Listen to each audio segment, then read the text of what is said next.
স্বপ্নের স্বপ্নের মধ্যে ভুল থাকতে পারে, কিন্তু নবী কেরাম বলেন স্বপ্নের মধ্যে কোনো ভুল নাই। বলে নবীদের স্বপ্নটা হচ্ছে ওহী বটে। ওহী বটে মানে আল্লাহর পক্ষ থেকে ওহী এসেছে। হযরত ইব্রাহিম আলাইহিস সালামকে আল্লাহ স্বপ্নে দেখালেন, হে ইব্রাহিম নবী, তোমার প্রিয় বস্তুটা কি? তোমার প্রিয় জিনিসটা কি? ওর প্রিয় জিনিস, প্রিয় বস্তুটা, প্রিয় বস্তু যেটা, ওটা আমি আল্লাহ রাস্তা বলি সুবহানাল্লাহ। বলেছেন কে? আল্লাহ। কাকে বলেছেন? হযরত ইব্রাহিম নবীকে বলেছেন, হে ইব্রাহিম, তোমার প্রিয় বস্তু কি? তোমার প্রিয় জিনিস কি? তুমি ওই জিনিসটা আমি আল্লাহ রাস্তা কি করো? জবাই করে দাও। আমি আল্লাহকে সন্তুষ্টির জন্য জবাই করো। হযরত ইব্রাহিম আলাইহিস সালাম ডানে তাকালেন, কিছু দেখতে পায় না প্রিয় বস্তু। বামে তাকালেন, কিছু দেখতে পায় না প্রিয় বস্তু। পিছনে তাকাইলেন, কিছু দেখতে পায় না প্রিয় বস্তু। সামনে তাকাইলেন, কিছু দেখতে পায় না। ইব্রাহিম আলাইহিস সালাম চিন্তা করলেন, প্রিয় বস্তুটা কি হইতে পারে? কি হইতে পারে?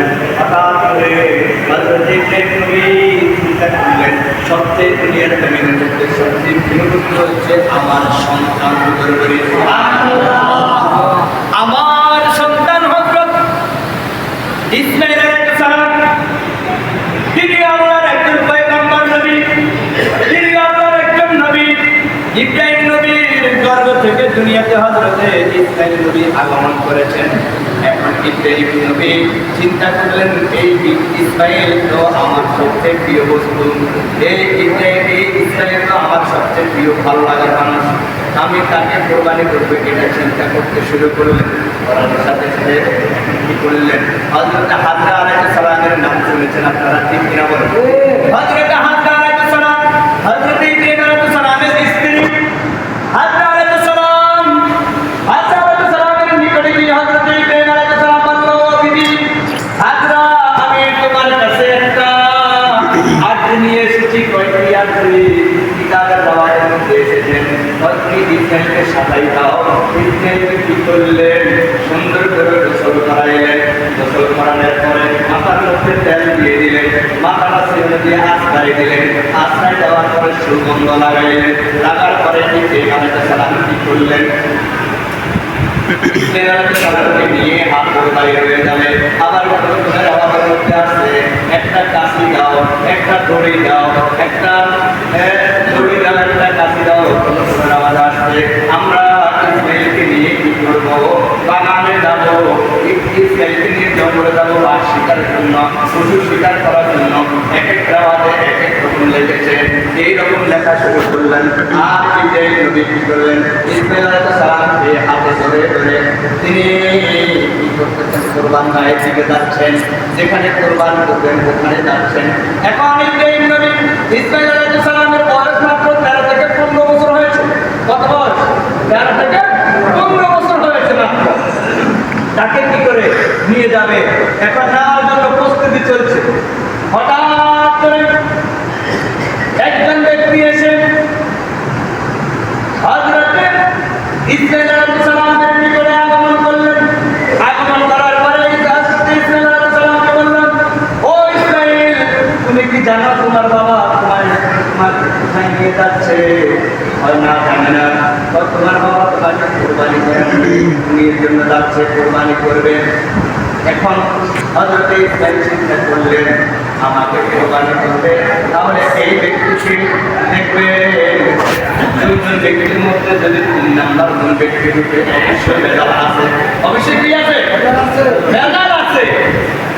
আপনারা 2 জন খুব সুন্দর চলাফেরা করেন, ব্যবসা বাণিজ্য করেন, যখন দেখবেন এই 2 জনের ভিতরে 3 নাম্বার লোক ঢুকে যায়, এমনিতে তো এই মালটা 3 নাম্বার, মানে এটা ভালো না, আছে না? এই 3 নাম্বার ব্যক্তি ঢুকে মানে এটার মধ্যে অশান্তি তৈরি হয়। অশান্তি কথা বুঝুন না? হযরত ইসমাঈল আলাইহিস সালামকে বলল, তোমার বাবা হযরত ইব্রাহিমকে আল্লাহ স্বপ্নে দেখালেন কোরবানি করার জন্য। তিনি কোনো কিছু না পাইয়া তুমি ইসমাঈলকে কোরবানি করার জন্য নিয়ে যাচ্ছে, তুমি এটাতে রাজি হয়ে রাজি বলে নাও।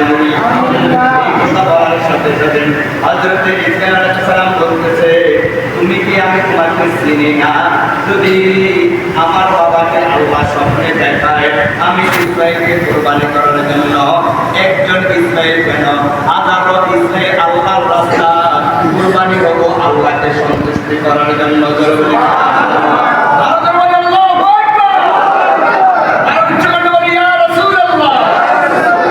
আপনি এবার চিন্তা করেন, যদি আমার বাবা আমাকে কোথাও কোনো জায়গায় নিয়ে যাচ্ছে মারার জন্য, আমি কি আমার বাবাকে ওখানে আমি নিজে শেষ করে দিব, আমি নিজে মরবো? আমরা এমন ধরনের সন্তান, ঠিক না বলেন? আমাদের সমাজে এখন এটা বিরাট নাম ঘটে, আমাদের সমাজে এখন এটা বিরাট নাম ঘটে। ছেলে সন্তানের উপরে আঘাত করে, মা বাবা আমার বাবা মায়ের উপরে আঘাত করে, এমন কিছু আমাদের সমাজে ঘটে কি ঘটে না?